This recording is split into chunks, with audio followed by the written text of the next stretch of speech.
Bid. कल हम लोग के क्लास में हमने दो चीजों पे डिस्कशन किया था, एक तो टेंडर सर्च करने का, और दूसरा टेंडर के रिजल्ट। हम जो टेंडर वो क्लोज हो चुका है उसके रिजल्ट कैसे देख सकते हैं। और तीसरा हमने और एक देखा था, वो था कि हम जो बीड देखते हैं, मतलब बीड में लगने वाले डॉक्यूमेंट्स, कि हमें यदि कोई टेंडर पार्टिसिपेट करना है तो क्या हम उसमें एलिजिबिलिटी है, उसमें डॉक्यूमेंट्स क्या लगेगा, वो उसके बारे में हम लोगों ने कल की क्लास में डिस्कशन किया था। चलिए और एक बार देख लेते हैं। Bid, list of bid. हम जब भी टेंडर को सर्च करेंगे विदाउट लॉगिन, देखो मैंने लॉगिन नहीं किया है, विदाउट लॉगिन हमने टेंडर को सर्च किया। हम टेंडर को टोटल चार तरीके से सर्च कर सकते हैं। क्या क्या सर्च कर सकते हैं? एक, लोकेशन वाइज। दूसरा, डिपार्टमेंट के नाम से। डिपार्टमेंट का मुझे यदि नाम प्रॉपर पता है तो हाँ, ये थोड़ा सा प्रॉपर काम नहीं करता है, जैसे कल क्लास में देखा था वो चीजें, पर अप्रोक्सीमेटली रिजल्ट मिल जाता है। तो लोकेशन वाइज, डिपार्टमेंट के नाम से, टेंडर आईडी से, है ना, या फिर प्रोडक्ट या सर्विस के नाम से। ये हम लोग इस तरीके से टेंडर को सर्च कर सकते हैं।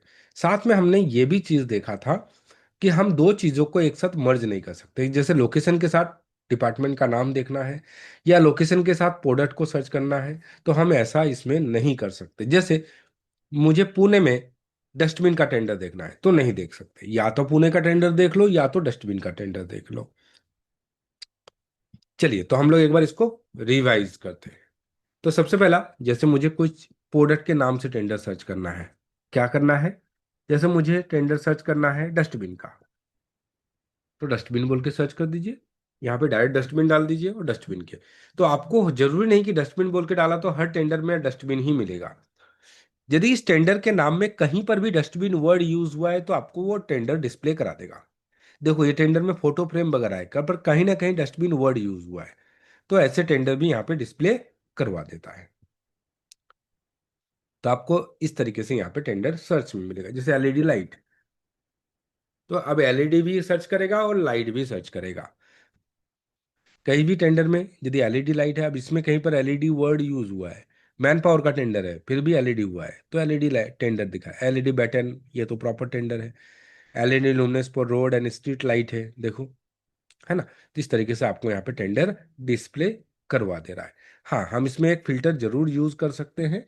वो फिल्टर क्या था अपना, कि मुझे सिर्फ प्रोडक्ट बिड देखना है तो यहाँ पे क्लिक कर सकता हूँ। अब प्रोडक्ट बिड में भी मैंने बताया था तीन तरह का प्रोडक्ट बिड होता है। क्या क्या होता है प्रोडक्ट बिड? तीन तरह का। प्रोडक्ट बिड तीन तरह के होते हैं, क्या क्या? एक प्रोडक्ट बिड, दूसरा बीओक्यू बिड, और तीसरा कस्टम बिड। तो ये तीनों बिड मर्ज हो जाएंगे। यदि मैंने प्रोडक्ट पे क्लिक किया तो तीनों टाइप में किसी भी टाइप में यदि टेंडर निकला है तो प्रोडक्ट। अब यहाँ पे आपको सर्विस के टेंडर डिस्प्ले नहीं होगा। मुझे सिर्फ कस्टम देखना है तो मेरे पास ऑप्शन है, सिर्फ कस्टम बिड भी देख सकते हैं एलईडी लाइट के। अब सिर्फ यहाँ पे कस्टम बिड दिखेगा एलईडी लाइट के रिलेवेंट। और बीओक्यू बिड भी हम देख सकते हैं। सर्विस के लिए अलग ऑप्शन है, यदि सिर्फ सर्विस बिड देखना है तो सर्विस बिड भी आप देख सकते हो। तो ये फिल्टर यहाँ पे यूज होता है। ऑल बिड करेंगे तो चाहे प्रोडक्ट हो या सर्विसेज हो, सभी बिड आपको डिस्प्ले करेगा। यही सेम लोकेशन वाइज भी काम करेगा। जैसे मुझे कहाँ का, नागपुर का टेंडर देखना है, तो नागपुर बोल के सर्च कर देंगे तो नागपुर का टेंडर मुझे यहाँ पे दिख जाएगा। यहाँ पर भी वैसे ही सर्विस बिड प्रोडक्ट बिड हम यहाँ पे फिल्टर लगा सकते हैं। या कोई टेंडर आईडी मुझे मिल गया, जैसे ये टेंडर आईडी मुझे मिल गया, मुझे मेल पे ये टेंडर आ गया, तो मैं टेंडर से सर्च करना चाहता हूँ, तो मैं यहाँ पे इस टेंडर को टेंडर आईडी से भी सर्च कर सकता हूँ। देखो ये डायरेक्ट ये टेंडर हमें मिल जाता है। और हम लोग क्या सर्च कर सकते हैं? डिपार्टमेंट के नाम से। तो मुझे यदि कहीं पर डिपार्टमेंट का नाम पता है, पर डिपार्टमेंट का नाम क्या पता होना चाहिए? As per GeM. तो यहाँ पे एज पर जेम, जो ये डिपार्टमेंट का नाम पता है, अब इस डिपार्टमेंट का कितने टेंडर निकले हैं वो मुझे देखना है, तो मैं यहाँ से देख सर्च कर सकता हूँ। अब यहाँ पे वो डिपार्टमेंट का नाम डाल दो, और यहाँ पे आप कंटेंट मत डालो। जब डिपार्टमेंट वाइज सर्च करेंगे तो एग्जैक्ट सर्च पे क्लिक करो और सर्च कर दो। तो देखो एक ही टेंडर अभी फिलहाल है इस डिपार्टमेंट का। ज्यादा टेंडर होता तो सभी टेंडर यहाँ पे डिस्प्ले में आ जाता। तो ये टेंडर सर्च करने के प्रोसीजर है। सेम सर्च यहाँ पे आपको एडवांस सर्च में भी मिलता है। यहाँ पे एडवांस सर्च में जाओ और यहाँ पर भी आप बीड नंबर से, जैसे मुझे बीड नंबर से सर्च करना है तो बीड नंबर से सर्च कर सकते हैं। कोई कैटेगरी वाइज सर्च करना है तो कैटेगरी वाइज सर्च कर सकते हैं। जैसे मुझे कोई कैटेगरी का टेंडर ढूंढना है, जैसे मोबाइल कंटेनर या एलईडी लाइट, एलईडी, यहाँ पे वही टेंडर दिखेंगे जो कैटेगरी जेम पे अवेलेबल है, उसका ही। एलईडी हाई मस्ट मान लो, हाई मस्ट का लाइट का टेंडर देखना है, सर्च कर दो। अब इस कैटेगरी में टोटल 25 टेंडर अभी जेम पे पूरे पब्लिश है, ये ऑल ओवर इंडिया से, कोई भी डिपार्टमेंट हो। पर यहाँ पे सिर्फ इसी कैटेगरी का टेंडर यहाँ डिस्प्ले होगा। तो हम लोग यहाँ पे कैटेगरी वाइज या टेंडर आईडी वाइज सर्च कर सकते हैं। यहाँ पे डिपार्टमेंट वाइज सर्च कर सकते हैं, जैसे सेंट्रल गवर्नमेंट का ढूंढना है तो यहाँ से, स्टेट गवर्नमेंट का ढूंढना है तो यहाँ से। यदि मैं कोई भी स्टेट यहाँ पे चूज कर लेता हूँ, जैसे मैंने चूज कर लिया, मान लो महाराष्ट्र है। अब महाराष्ट्र में जितने भी डिपार्टमेंट जेम पे रजिस्टर्ड है सब दिख जाएगा। अब यहाँ पे मुझे औरंगाबाद डिस्ट्रिक्ट पंचायत का टेंडर ढूंढना है तो यहाँ पे सर्च कर दो। अभी कोई टेंडर नहीं है, यदि यहाँ पे टेंडर होता तो यहाँ पे हमें डिस्प्ले हो जाता। देखो अभी ये सब डिपार्टमेंट में कोई टेंडर पब्लिश नहीं है। देखो इस टेंडर में बीड डिस्ट्रिक्ट पुलिस में 2 टेंडर पब्लिश है, तो 2 टेंडर आपको यहाँ पे डिस्प्ले हो जा रहा है। तो ऐसे आप डिपार्टमेंट में, मतलब डिपार्टमेंट वाइज टेंडर सर्च कर सकते हो। और थर्ड है लोकेशन वाइज। आप लोकेशन में स्टेट लीजिए और आसाम का, आसाम का डिस्ट्रिक्ट दिख गए। अब मुझे कोई डिस्ट्रिक्ट का टेंडर देखना है, तो इस डिस्ट्रिक्ट में चाहे सेंट्रल गवर्नमेंट हो, स्टेट गवर्नमेंट हो, प्रोडक्ट हो या सर्विसेज हो, हमें यहाँ पे सभी टाइप के टेंडर डिस्प्ले हो जाएंगे। इस डिस्ट्रिक्ट में टोटल अभी फिलहाल 4 टेंडर पब्लिश्ड है। बोलिए कोई डाउट है यहाँ तक में किसी को?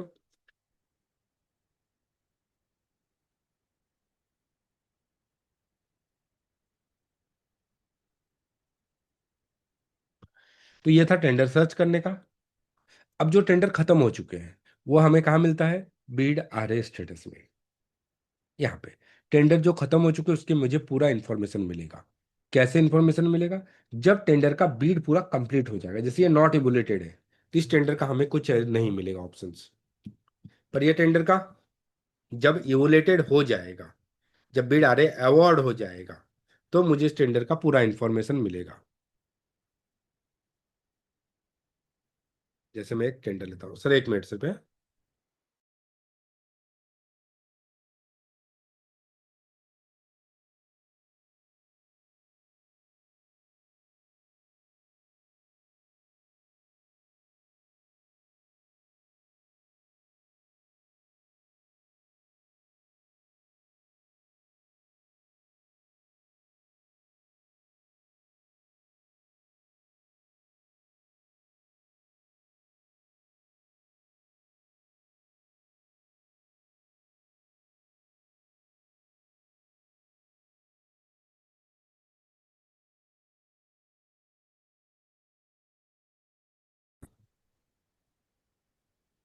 ठीक है, तो फिर हम लोग बात कर रहे थे यहाँ पे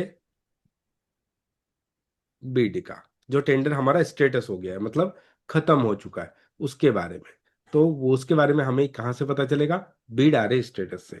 तो जिस टेंडर में बीड अवार्ड हो चुका है उस टेंडर के बारे में हम पता कर सकते हैं। जैसे ये टेंडर के बारे में पता कर सकते हैं, या कोई भी टेंडर जो हमारा डेट खत्म हो चुका है उसके बारे में हम पता कर सकते हैं। या फिर डेट आप यहाँ पे चूज कर सकते हो, कब से कब तक। मुझे ऐसे टेंडर दिखाओ जो 1 तारीख से 5 तारीख के बीच खत्म हुआ है, तब वही टेंडर आपको दिखेगा जिसका बीड अवार्ड हो चुका है, उसका फिल्टर लगाया हूँ। तो देखिए यहाँ पे, जैसे ये वाला एक टेंडर था, 5/1 को खत्म हुआ, है ना। ये क्या था? जूट मैट था, अलग अलग बहुत सारे आइटम का मिला के एक टेंडर था 154 आइटम का। व्यू बिड रिजल्ट में जाइए। अब यहाँ पे 2 राउंड में टेंडर हुआ, एक टेक्निकल हुआ, मतलब कौन कौन डॉक्यूमेंट्स प्रॉपर दिए। तो 3 लोग आए थे, तीनों लोग क्वालिफाई हो गए। फाइनेंस राउंड में जो सबसे कम रेट कोट किया था उसको L1 हुआ और उसको वर्क ऑर्डर इशू हो गया।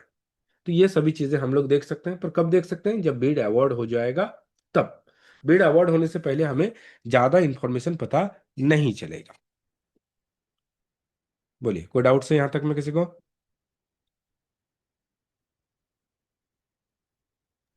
इसका जब टेक्निकल खुलेगा सर, कौन कौन क्वालिफाइड है वो चीजें। टेक्निकल पूरे कंप्लीट होने के बाद फिर आपको पता चलेगा, उसको बोलते हैं फाइनेंस सिमुलेशन। मान लीजिए कोई टेंडर फाइनेंस सिमुलेशन में पता चल गया तो हम्म। आपको टेक्निकल के बारे में इंफॉर्मेशन मिल जाएगा। आप देखो सर टेक्निकल एबिलिटी जैसे अभी अब इसमें कौन कौन दिखाया है। क्वालिफाई हुआ है। ओके। टेक्निकल पूरे क्लोज होने के बाद टेक्निकल क्लोज होने के बाद।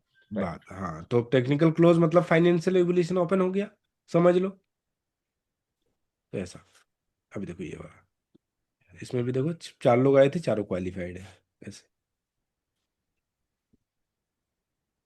ठीक है। Right sir.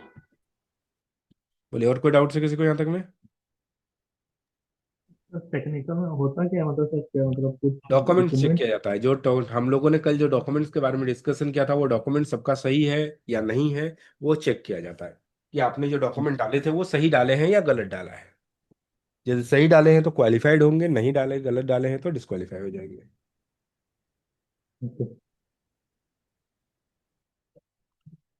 बोलिए और कोई डाउट्स।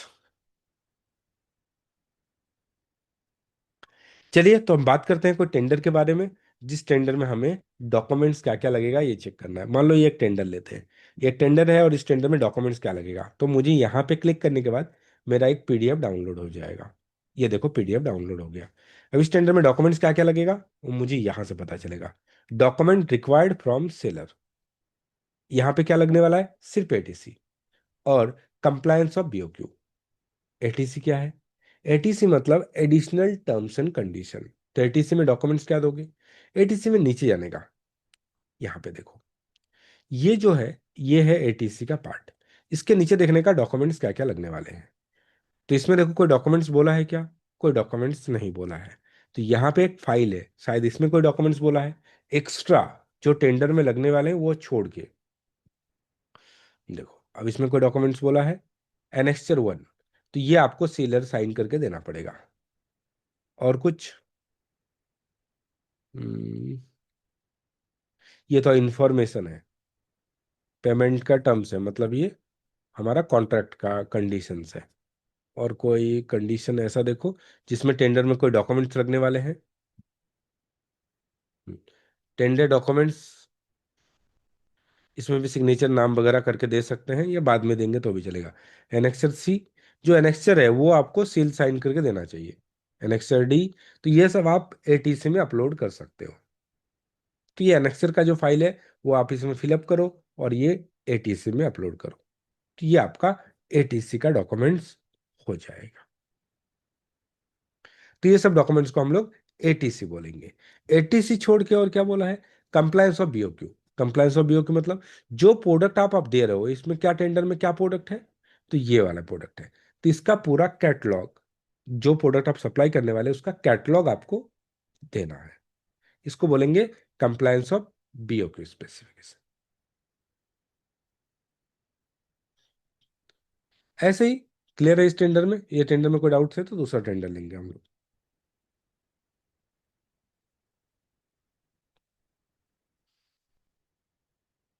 ये टेंडर में कोई डाउट्स है डॉक्यूमेंट्स में किसी को।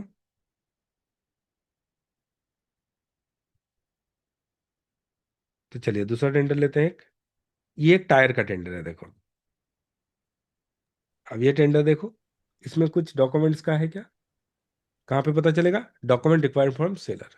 देखो इसमें एक्सपीरियंस मांगा है, पास्ट परफॉर्मेंस मांगा है, बिडर टर्नओवर मांगा है, एटीसी मांगा है, ओईएम ऑथराइजेशन मांगा है, ओईएम का एनुअल टर्नओवर मांगा है, एडिशनल डॉक्यूमेंट मतलब एटीसी 1 2 3 मांगा है, और कंप्लायंस ऑफ बीओक्यू मांगा है। इतने सारे डॉक्यूमेंट मांगे हैं। तो एक्सपीरियंस मतलब वर्क ऑर्डर का कॉपी। तो एक्सपीरियंस किस में मांगा जाता है, ईयर्स में। कितना ईयर्स वो बोला होगा एक्सपीरियंस, तो 3 साल का एक्सपीरियंस होना चाहिए।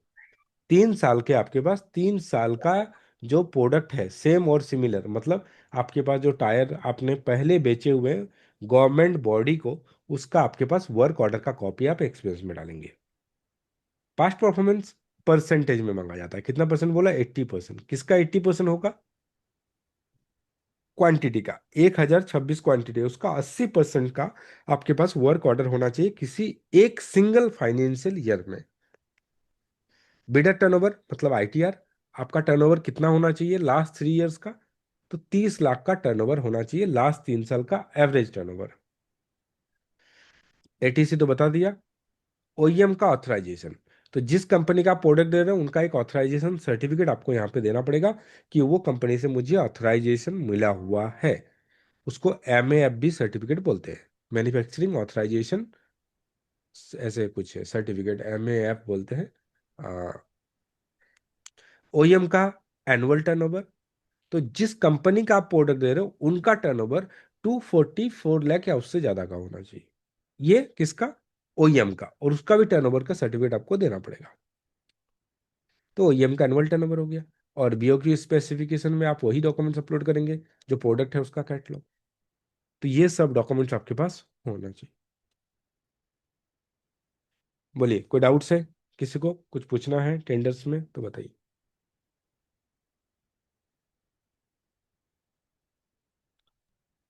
सर हाँ हम बोलिए। लोग टेंडर में सर, हम लोग एग्जैक्ट देखते क्या है सर, सिर्फ डॉक्यूमेंट्स देखते हैं और क्या देखना पड़ता है सर इसमें और एग्जैक्ट? देखेंगे, अभी अभी फिलहाल हम डॉक्यूमेंट्स यहाँ तक पढ़ाए हैं तो उसका ही कल का रिवीजन क्लास कर रहे हैं, यही तो मेन है।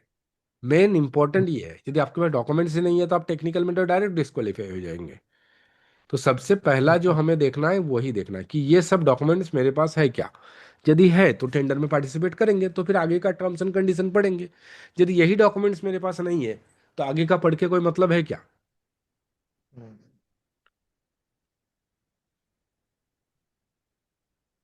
सबसे पहला हमें इलिजिबिलिटी क्राइटेरिया पे फोकस करना है कि मैं इस टेंडर में भरने के लिए इलिजिबल हूं कि नहीं। इलिजिबल हूं मतलब डॉक्यूमेंट रिक्वायर्ड फ्रॉम सेलर में से डॉक्यूमेंट्स क्या क्या मांगा जा रहा है वो मुझे चेक करना है। बोलिए, कोई डाउट है यहाँ तक में किसी को? हम्म।